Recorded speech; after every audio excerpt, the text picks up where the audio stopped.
Bismillahirrahmanirrahim. Assalamualaikum warahmatullahi wabarakatuh. Alhamdulillahirabbil alamin. Wassalatu wassalamu ala sayyidina Muhammadin wa ala alihi wa sahbihi ajmain.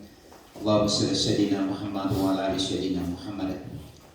Yang terhormat Kepala UPTD Penyuluhan Dinas Pertanian, Pangan dan Hortikultura dan Perkebunan Provinsi Bengkulu, Pak Darmin Sak beserta rekan-rekan, selamat datang di Dinas Pertanian Perikanan Kabupaten Rejangkong dan terima kasih atas kegiatan yang dilaksanakan di Rejangkong ini. Yang kami hormati Kabid Penyuluhan beserta jajaran KJF, Porlu, penyuluh, dan semua rekan-rekan yang berkesempatan hadir di pagi hari ini. Mari kita bersyukur kepada Allah atas rahmat diberikan kepada kita berupa nikmat umur, kesehatan, kesempatan, kekuatan. Pagi hari ini kita dapat berkumpul di Aula Dinas Pertanian dan Perikanan dalam rangka bimbingan teknis penyuluhan pertanian. Kemudian salawat dan salam mari kita sampaikan kepada junjungan Nabi besar Muhammad sallallahu alaihi wasallam, Allahumma shalli sayyidina Muhammad wa ala ali sayyidina Muhammad. Atas tuntunan dan ajarannya kita terlepas dari alam jahiliyah menuju ilmu pengetahuan Islamiyah pada saat ini. Kepada Pak Darmin dan kawan-kawan di Dinas Pertanian dan Perikanan ini memang sangat kami perlukan ya bantuan dari berbagai pihak terhadap kegiatan apakah itu bimbingan teknis, penyuluhan, ya.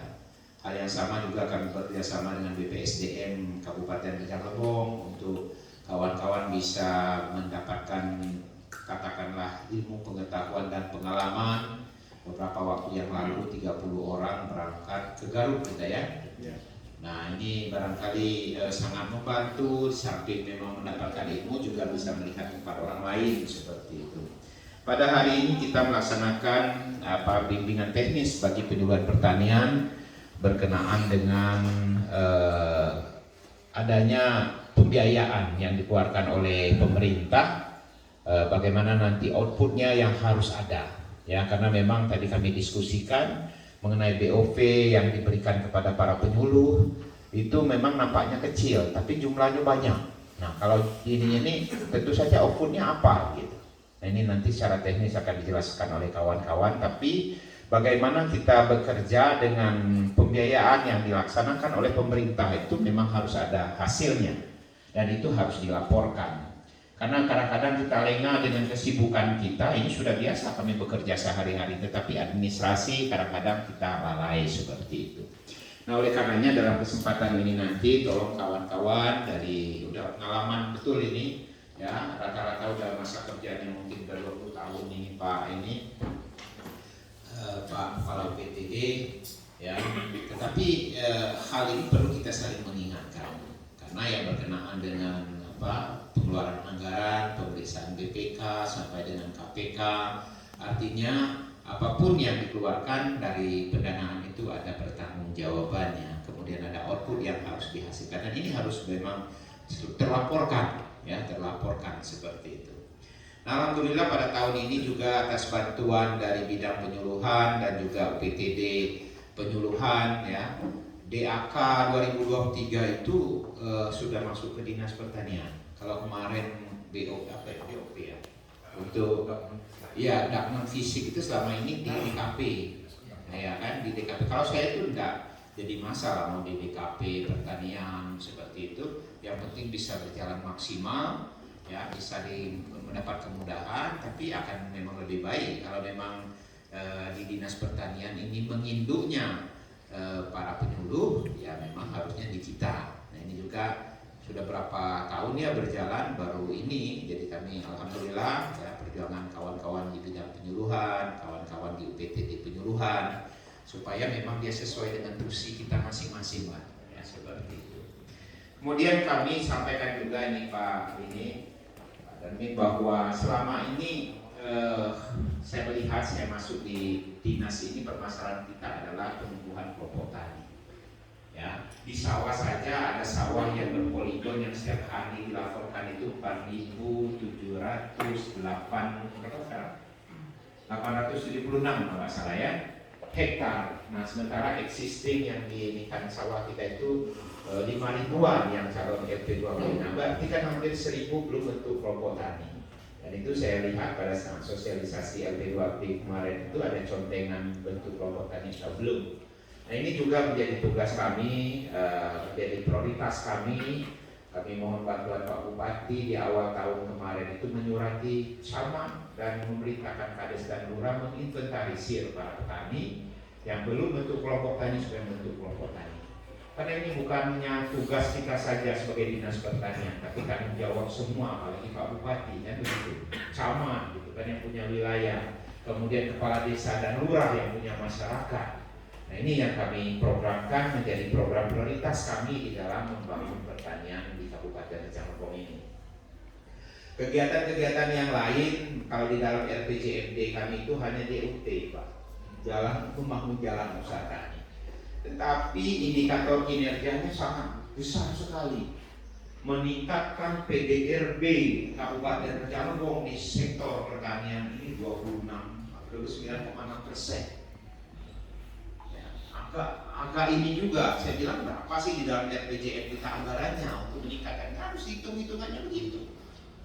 Nah saya yang ditugaskan di sini ya ngikutin aja karena itu sudah disepakati di awal kan.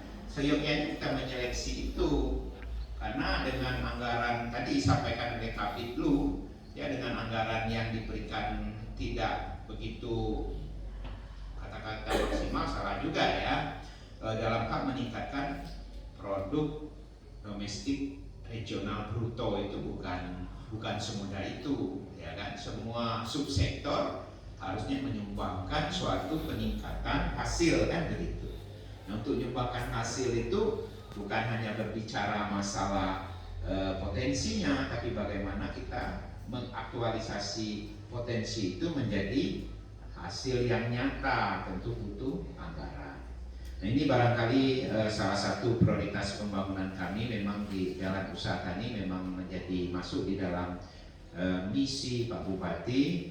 Kalau tidak salah misi ke-7 itu pembangunan JUT dan juga prasarana yang menopang produk pertanian dengan pariwisata seperti itu. Ini tahun 2023 ini temanya seperti itu. Ya, tetapi ini tadi kami bersyukur bahwa dengan keterbatasan anggaran bisa dibantu oleh kawan-kawan dari provinsi banyak nih, terutama bidang PSP ya seperti LJIT, Embung dan sebagainya. Nah berkenaan dengan kepenyuluhan ini saya 2 tahun ya pernah di Badan Penyuluhan. Memang agak sedih dengan kita bergabung menjadi bidang gitu kan. Yang lebih dengar lagi ini menjadi kasih gitu kan, ada di aduh ini kita kira-kira berapa nih penyuluh kita, makin lama makin habis ya kan, 45 orang lagi ya, 42 lagi ya kan ya, meskipun ada teknologi bisa belajar dari YouTube bisa, tapi salah ini harus dipraktekkan ya kan, gimana bercocok tanam yang baik itu kalau mengikuti YouTube ini ya terbatas lah, tapi kalau kita langsung action di lapangan bisa dilakukan dengan secara maksimal. Nah berkenaan dengan prioritas pembangunan pertanian yang lain, memang kami di Rejang Lebong ini dominasinya di luar tanaman pangan dan horti ini adalah perkebunan kopi dan aren gitu ya. Nah aren kita kemarin sebagai informasi juga Smulen ST1 ya itu sudah juga bisa bersertifikat, sudah kita ekspor lah bahasanya ke beberapa provinsi yang lain. Nah, nanti kemarin bisa juga di telepon saya dari Bangka Belitung yang minta sampai ke Gorontalo, Kalimantan sudah ini kan ada penangkap kita yang sudah menginginkan itu. Tetapi tidak dipungkiri kopi adalah memang prioritas utama karena 30.000 hektar lahan kita itu adalah untuk perkebunan kopi. Artinya di samping memang hutan pangan, kawan-kawan juga sebagai penyuluh perkebunan ya, karena ini yang menjadi sebagian besar daripada petani di Kabupaten Rejang Lebong.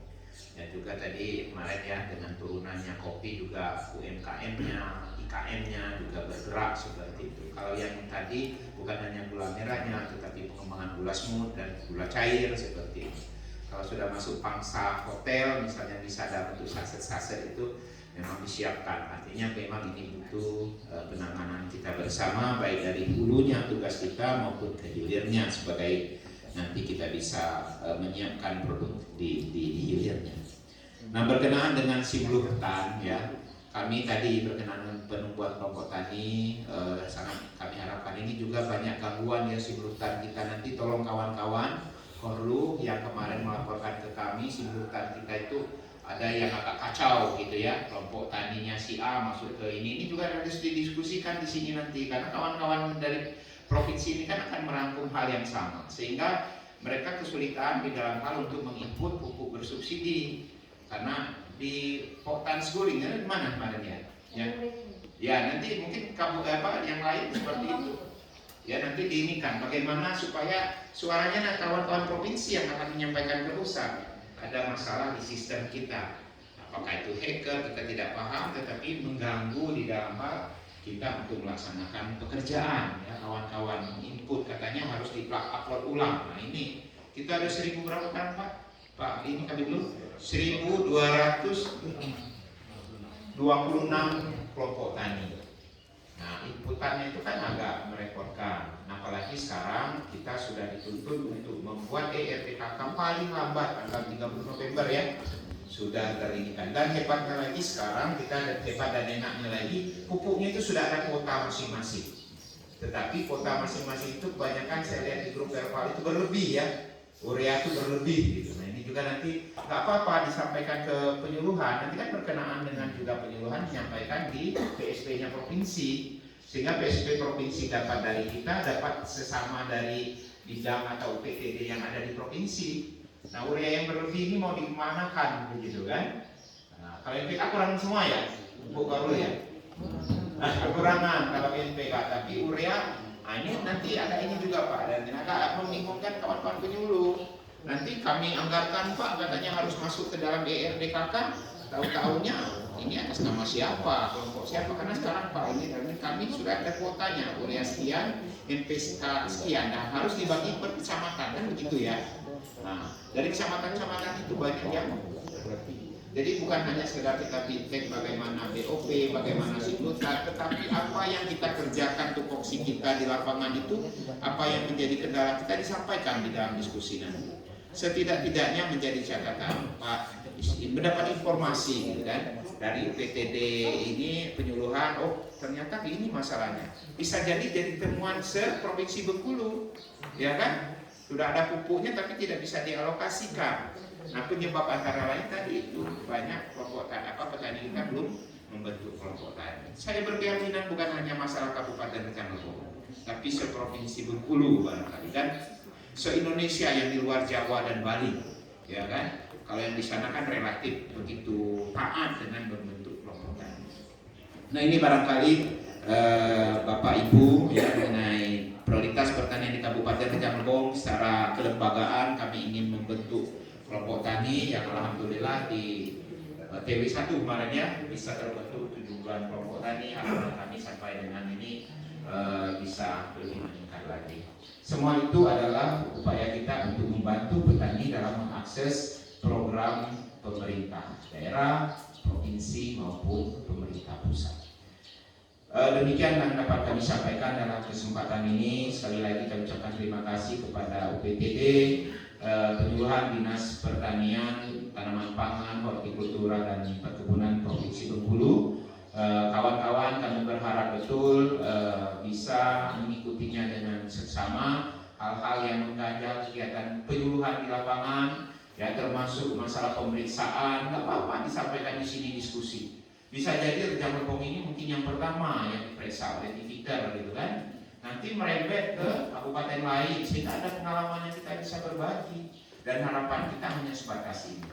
Kami yakin betul mereka sudah siang malam membantu petani untuk mengusulkan pupuk. Pada saat orang lain, pihak lain yang berbuat salah, kita ikut di dalam hal permasalahan itu. Tapi mungkin hanya sekedar keterangan saja, tetapi sudah cukup merepotkan dan menakutkan, ya, menakutkan Pak.